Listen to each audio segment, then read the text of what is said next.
Assalamualaikum warahmatullahi wabarakatuh. Salam sejahtera bagi kita semua. Saya Ahmad Hashim Wibisono, dosen Departemen Keperawatan Fakultas Ilmu Kesehatan Universitas Brawijaya. Pada video kali ini saya akan memaparkan cuplikan pembelajaran dari mata kuliah Keperawatan Medikal Bedah 2, pada khususnya topik mata kuliah diabetes mellitus yang saya ambil. Dalam video ini saya akan memaparkan bagaimana penerapan DIA atau Delivery, Interaction, dan juga Assessment dari mata kuliah Keperawatan Medikal Bedah 2. Mata kuliah Keperawatan Medikal Bedah 2 memiliki pokok bahasan yaitu asuhan keperawatan pada pasien dewasa dengan masalah gangguan pada sistem endokrin atau hormon, sistem imun atau kekebalan tubuh, serta sistem pencernaan. Mata kuliah ini diberikan kepada mahasiswa dari jalur reguler atau SMA maupun mahasiswa dari jalur D3 atau yang disebut dengan ahli jenjang.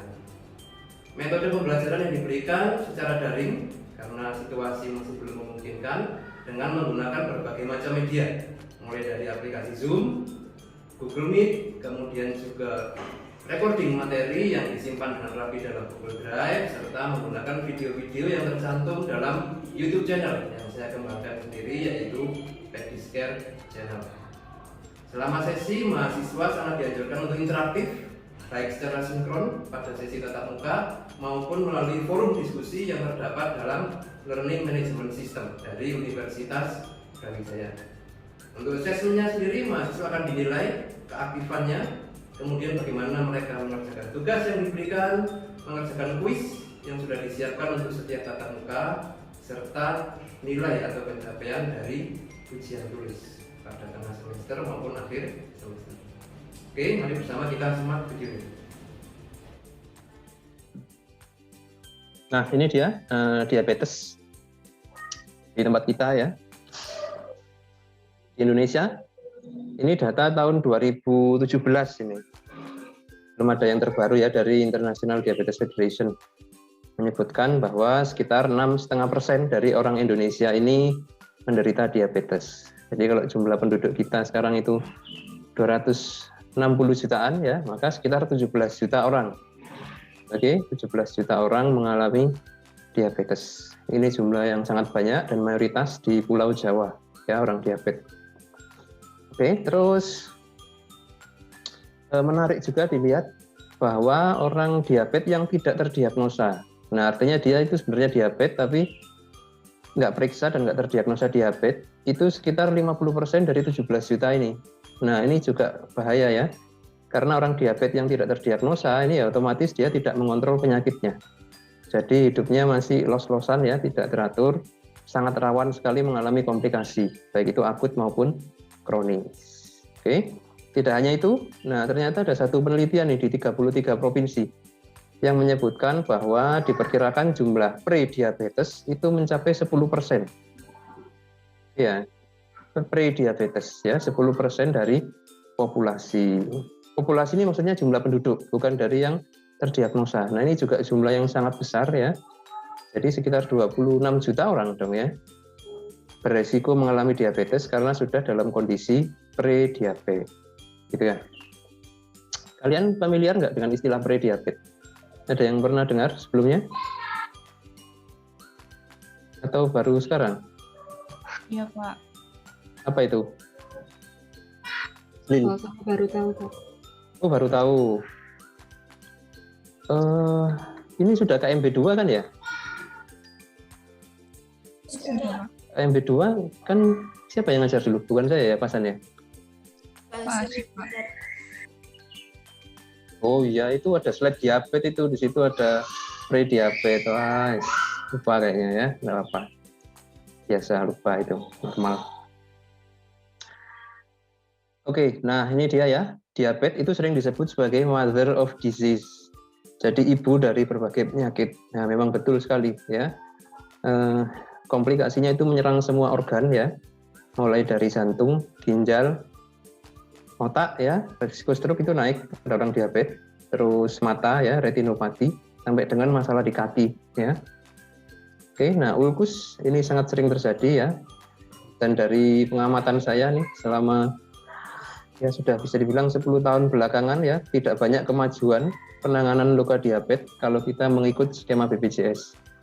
Jadi begitu sulit mendapatkan perawatan luka diabetes yang bagus kalau mengandalkan skema BPJS. Akhirnya apa? Ya karena banyak yang menggunakan BPJS ya, angka amputasinya itu tinggi, terus komplikasi-komplikasi akibat luka itu juga sering ya. Terutama adalah systemic infection. Jadi infeksi yang berawal dari luka itu menyebar ke seluruh tubuh. Oke, dan dari semua diabetes memang yang paling banyak adalah DM tipe 2. Ya, 85 sampai 90% orang diabetes itu adalah DM tipe 2.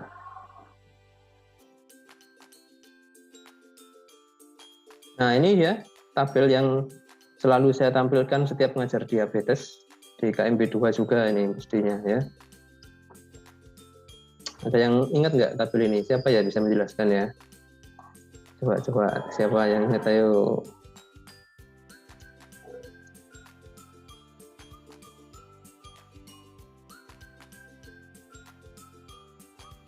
Saya merasa pernah melihat ini gambar ini? Pernah, Pak. Nah, iya, ini loh ada prediabetes nih. Prediabetes adalah mereka yang kadar gulanya di atas kadar normal ya. Ini yang normal nih, yang sebelah kiri. Di atas normal, tapi belum memenuhi kriteria disebut diabetes yang sebelah kanan. Nah, ini adalah pre-diabetes. Oke ya. Ini yang jumlahnya 10% tadi ya. Jadi kalau yang pre-diabetes ini tidak segera mengontrol lifestyle-nya, dia akan jatuh pada kondisi diabetes, geser ke kanan ya. Yang mana kalau sudah ke kanan ini irreversible, jadi dia nggak bisa geser ke kiri lagi. Jadi selamanya akan berstatus diabetes. Nah, yang kita harapkan tentu adalah yang prediabetes ini geser ke kiri gitu loh ya, karena dia kan masih reversible kondisi prediabetes ini sehingga menjadi kadar gula darah normal. Ini yang kita harapkan ya, karena proporsinya yang tinggi ya, 10% dari penduduk bayangkan ya, dan nggak ada gejala. Nah ini masalahnya ya, orang prediabetes itu nggak ada gejala sama sekali. Ini yang bahaya. Jadi apa ya? Screeningnya adalah dari faktor resiko. Mereka yang memang punya risiko tinggi diabetes ini yang harus diwaspadai kondisinya pre-diabetes. Ya, jadi kalau orang diabetes nggak puasa itu 140 sampai 199 ini disebut pre-diabetes ya. 140 sampai 199. Nah, jadi kalau ada orang nih cek gula darah 190, nah itu sudah tidak normal gulanya meskipun di bawah 200 gitu loh ya. Karena masih banyak yang mengira kadar gula darah normal itu 200 ya, di bawah 200 berarti bagus. Nah, padahal tidak ya, 190 itu pada rentang prediabetes. Yang mana prediabetes ini sudah masuk kategori hiperglikemia. Nah, itu loh. Oke, ini yang kita harus benar-benar waspadai. Ini saya jelaskan di slide sudah ya. Ada yang bisa menjelaskan ulang nggak? Seperti apa sih lifestyle orang diabetes itu seharusnya? Coba. Ini penting nih. Siapa yang mau mencoba menjelaskan lifestyle yang disarankan untuk orang diabetes? Bagian aja deh, nggak harus semua lifestyle ya, karena lifestyle itu kan luas ya. Rizal, silakan.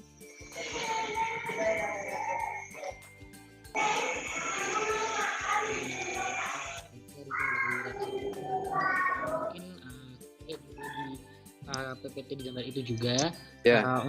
Dari orang diabetes itu disarankan untuk olahraga mungkin minimal 1 hari 30 menit dan mengkonsumsi untuk makanan yang sehat dan juga rutin untuk kadar glukosaga dan untuk rutin juga melakukan suntik insulin apabila diperlukan. Mungkin kurang lebih seperti itu. Oke. Terima kasih Rizal. Olahraganya apa Zal yang cocok Zal?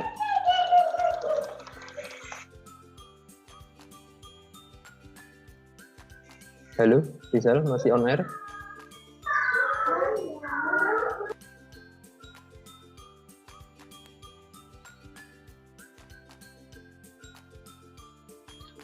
Mungkin untuk olahraganya itu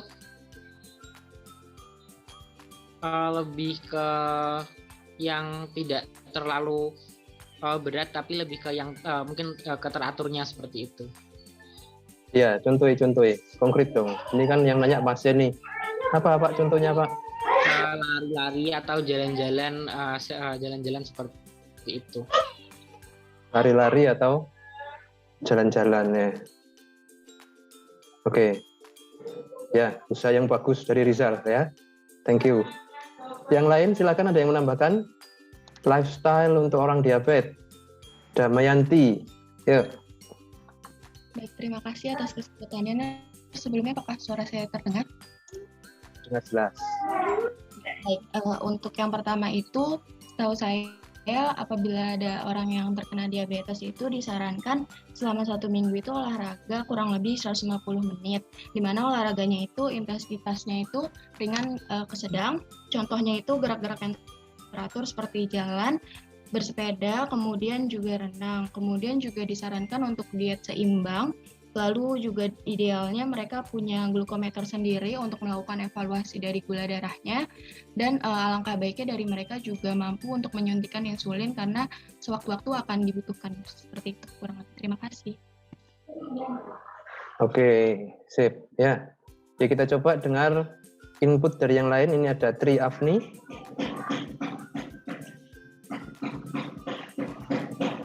Baik, Mas. Apakah suara saya sudah terdengar? Ya, silakan. Mungkin saya menambahkan sedikit dari pernyataan Damayanti tadi terkait dietnya. Untuk diet dasar diabetes sendiri itu ada diet dasar untuk karbohidrat sekitar 45-65% total asupan kalorinya. Kemudian untuk proteinnya sekitar 10-20%, untuk lemaknya sekitar 20-25%, dan makan makanan untuk tinggi serat. Terima kasih. Ya, oke ya, betul. Jadi orang diabetes tetap ada karbohidratnya ya. Kalau kata teman Anda tadi ya, bukan berarti tanpa nasi. Jadi tetap ada nasinya gitu ya. Tapi juga nggak begini juga kali ya. Ini kan mahasiswa ya. Ini 90% karbohidrat kayaknya ya. Sisanya lemak ya. Tidak ada protein. Itu ada mungkin sedikit di dalamnya ya. Oke, menarik ya. Oke, ini ada Febrina. Yuk, ada tambahan dari Febrina?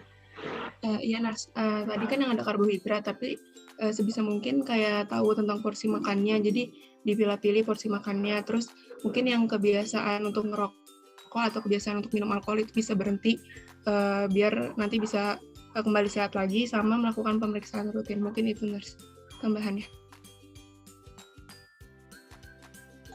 Oke, ya terima kasih. Nah, ini ada yang menambahkan lagi nih, rekomendasi lifestyle dari Luis Anastasia. Yuk, kita himpun dulu. Iya, apakah suara saya sudah terdengar nih? Ya, silakan. Ya, mungkin saya izin menambahkan yang untuk yang lifestyle untuk olahraganya. Jadi kadang kan kita olahraga itu udah keringetan nih, berarti udah olahraga gitu ya. Nah, jadi sebenarnya untuk olahraga yang baik itu di mana harusnya itu heart rate kita tuh harusnya meningkat gitu, Nurse. Jadi nggak semata-mata kayak kita udah jalan misalnya 30 menit tapi heart rate kita kok masih biasa aja gitu, nggak yang kayak cepet gitu. Jadi itu sebenarnya itu salah gitu. Harusnya kita harus tahu apakah heart rate kita itu udah meningkat atau belum saat kita sudah berolahraga seperti itu. Jadi walaupun olahraganya kecil dan ritmis kayak jalan, bersepeda atau berlari gitu, setidaknya dengan kita olahraga itu harusnya meningkatkan heart rate kita. Nah, gimana sih cara mengukurnya? Nah, itu harus diukur dari 50-70% dari denyut nadi maksimalnya. Nah, denyut nadi maksimal itu bisa didapatkan dari pengukuran 220 dikurangi usia. Jadi bisa seperti itu, Nurse. Oke, ya itu rekomendasi olahraga ya, betul sekali yang disampaikan oleh teman Anda ya. Jadi kalau nadinya nggak naik itu nggak ada efek buat metabolisme karbohidrat, gitu ya. Apalagi zaman now ya, netizen kalau olahraga kan kebanyakan selfie, bikin story, ya reels gitu ya. Nah itu pasti denyut nadi tidak akan naik ya, nggak dapat olahraganya, gitu ya. Betul, setuju. Oke, bagus. Oke, ada lagi Dinda. Baik, terima kasih. Kalau saya izin menambahkan untuk dietarinya, kalau misalnya orang diabetes itu ada 3J, jadwal makan, jumlah makan, sama jenis makanannya. Kalau jadwal makannya itu harus setara, misalnya hari ini makan jam 9, besok paginya makan jam 9 juga. Terjadwal untuk makanannya makanannya. Untuk jenis makanannya itu orang diabetes itu mengurangi gula sederhana, tapi membatasi penggunaan jumlah karbohidrat yang kompleks. Terus menghindari makanan yang berlemak seperti cepat saji atau junk food. Terus untuk satu lagi jadwal, jenis, sama Jumlah. ya jumlah makanannya itu untuk orang diabetes itu ada 3T. 3T itu seperti karbohidrat, protein sama sayuran. Seperti itu. Serat ya, serat. Iya maksudnya. Ya, tahu saya maksud kamu ya. Oke. Ini saya suka banget nih tagline-nya ya. The ultimate goal of education is not knowledge tapi action. Nah, gitu ya. Anda kuliah keperawatan itu tujuannya bukan cuma tahu apa itu perawat dan bagaimana, tapi Anda harus bisa action, benar-benar perform, being ya, menjadi seorang perawat yang profesional. Nah, gitu ya. Sama, semua jenis education pasti mengarahnya itu adalah action. Nah, termasuk ketika ke pasien, kita memberikan edukasi, goal akhirnya bukan supaya pasien itu tahu, tapi supaya dia action. Nah, itu loh ya. Oke, itu tolong benar-benar dipahami. Kenapa saya tekankan? Karena faktanya di Indonesia ya, tenaga kesehatan itu kalau mengedukasi itu rata-rata niatnya memberikan pengetahuan saja. Pokoknya wis tak kasih tahu, dan orangnya sudah tahu ya sudah. Perkara dia melaksanakan, perkara dia action atau enggak, itu kadang enggak ngurus kan kita. Nah, gitu loh. Itu problem. Itu yang membedakan edukasi di tempat kita sama di negara-negara maju nih, kayak negara Eropa beberapa ya, dan Australia. Kalau di Australia itu yang namanya edukasi itu benar-benar intens, one on one, bertahap, dan sama perawat itu benar-benar dipastikan ini orang berubah pola makannya, gitu loh. Benar-benar dipastikan ini orang berubah olahraganya, itu benar-benar dipastikan. Kalau di kita kan enggak ya, oke sudah diedukasi loh, pasiennya kok enggak diet, padahal sudah saya edukasi, oh pasiennya enggak patuh iki, angel lagi pasiennya, nah kan gitu ya, langsung kita judge. Padahal sebenarnya antara tahu dan bertindak itu ada gap-nya. Gitu loh ya. Anda tahu caranya nginfus. Apakah otomatis bisa nginfus? Tidak. Butuh didampingi, butuh dilatih. Nah, sama orang diabetes juga gitu. Merubah pola makan itu harus bertahap dan ditemani, didampingi. Nah, gitu loh ya. Itu makanya orang diabetes di Indonesia itu rata-rata kadar gulanya nggak tercapai. Pasti 200 ke atas. Karena ya itu nggak ada pendampingan. Nah, itu yang salah satu ya poin menohok itu yang saya dapat ketika kuliah S2 di Australia itu tentang diabetes education. Ternyata salah total paradigma kita dalam mengedukasi gitu loh. Ya pantesan bukan salah pasiennya itu, salah yang ada jaringan matinya ya teman-teman ya. Nah, kita perbesar. Nah, apakah ada harapan untuk luka-luka semacam ini? Nah, kan itu ya pertanyaan teman Anda tadi ya, Sela ya. Ini yang masih menjadi kontroversi. Artinya ada perbedaan sudut pandang dari tenaga kesehatan yang incas merawat. Oke. Kalau dari sudut pandang dokter bedah, itu rata-rata kalau sudah kayak gini ini pasti dipotong kakinya, diamputasi. Gitu ya.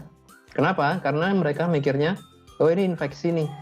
Kalau nggak segera dibuang, infeksinya bisa menyebar, orangnya bisa shock, meninggal. Oke, ya nggak salah juga, gitu kan? Tapi kalau kami ya di perawatan luka, pendekatannya sedikit berbeda.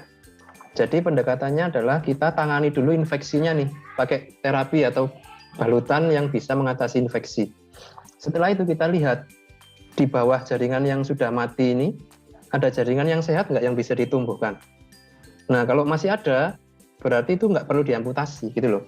Dirangsang biar dia regenerasi, tumbuh lagi, sampai akhirnya bisa pulih. Nah, ini perbedaan sudut pandang yang sampai saat ini masih menjadi kontroversi. Jadi banyak pasien-pasien kami itu yang ke rumah sakit, sudah ketemu dokter bedah, divonis, oh ini harus dipotong. Nah, setelah kita rawat sebenarnya, oh enggak, ini nggak perlu dipotong, sebenarnya masih bisa dirawat dan ditumbuhkan lagi. Nah, begitu ya. Harusnya ini ada contohnya ini, sebentar. Saya carikan contoh yang, oh ini lumayan nih, yang di slide ya. Oke, Anda bisa lihat nih warnanya malah hitam ya. Dari hitam kita buang hitamnya, ternyata masih ada jaringan yang bisa ditumbuhkan. Nah, oke. selain dia tumbuh juga dari pinggirnya muncul kulit baru, bisa nutup ya. Oke ya. Nah, begitu ya, saya rasa jawaban dari pertanyaannya Sela ya. Oke, Sela? Ya, baik Mas. Demikian video cuplikan pembelajaran dari mata kuliah keperawatan medikal roda 2. Semoga bisa memberikan gambaran untuk proses asesmen dalam penilaian sertifikasi dosen. Salam sejahtera untuk kita semua. Wassalamualaikum warahmatullahi wabarakatuh.